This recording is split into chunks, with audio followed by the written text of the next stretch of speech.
ఓపిక తెచ్చుకొని భారమైన సిలువను ఎందుకు మోసాడో తెలుసా?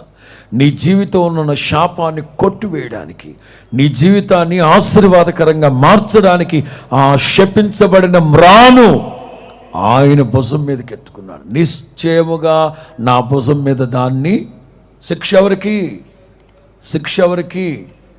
వాస్తవంగా శిక్ష మనది, వాస్తవంగా ఆ అపరాధం మనది. కానీ మనల్ని ప్రక్కకు పెట్టి నా ప్రభువే బలియాగంగా మార్చబడ్డాడు. ఎందుకో తెలుసా? ఆయన కల్వరి ప్రేమ చేత నిన్ను బంధించాలని, ఆయన కల్వరి త్యాగము చేత నీలో అంకిత భావం కలుగు చేయడానికి. ఒకవేళ నువ్వు తప్పిపోయి దూరంగా వెళ్ళిపోతున్నామో, పదే నా ప్రభు ప్రేమ చేతులు చాపి నిన్ను పిలుస్తూ ఉంది. ఆయన కవిగిట్లోకి నీవు వచ్చావా, నా ప్రభు నిన్ను భుజం మీదకి ఎట్టుకుంటాడు. స్తోత్రం చెప్పు.